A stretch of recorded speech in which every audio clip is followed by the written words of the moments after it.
Looking at happiness in South Africa, you can look how satisfied are they with their life. If you ask them, well, how did you feel yesterday? Then typically they feel pretty good. Do you ask them, well, do you have what you want? They say no. And so this is a pattern of what I would say cheerful discontent.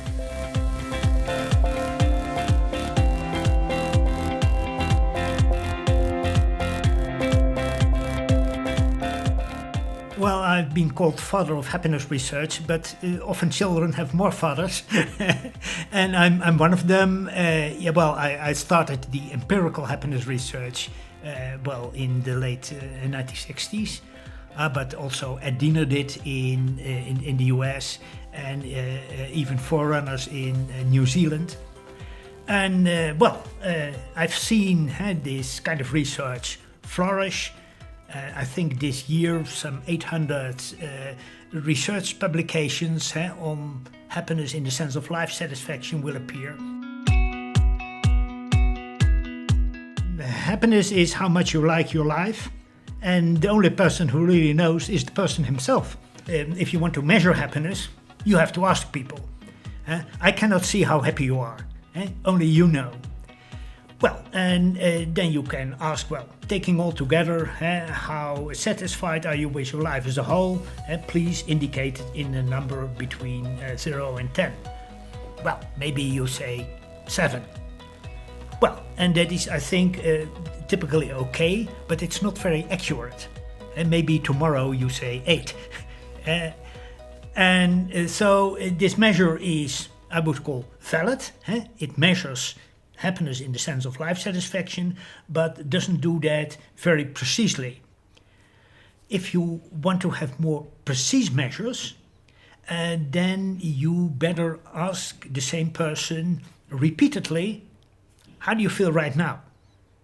And that is something you can do using the mobile phone. So the phone goes off.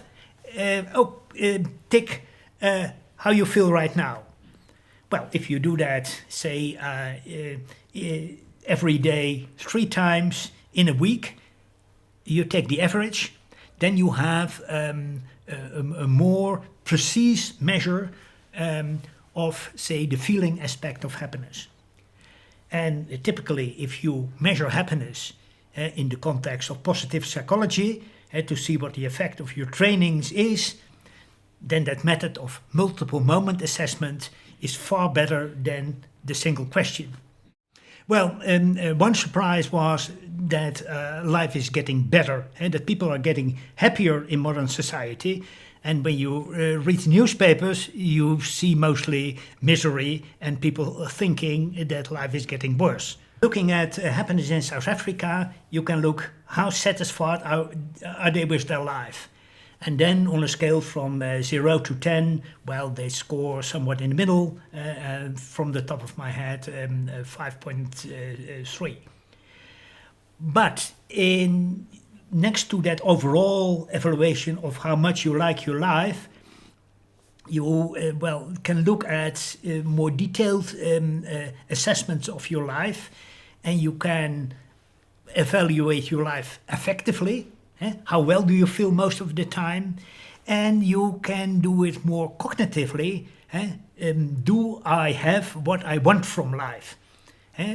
And then interestingly, these things pan out differently in South Africa. If you ask them, well, how did you feel yesterday? Then typically they feel pretty good. Do you ask them, well, do you have what you want? They say no. And so this is a pattern of what I would say cheerful discontent. Research is doing well, but that's really one of the problems. There's so much research, you lose view of the development of knowledge. And my main project is the World Database of Happiness, which is a findings archive. And I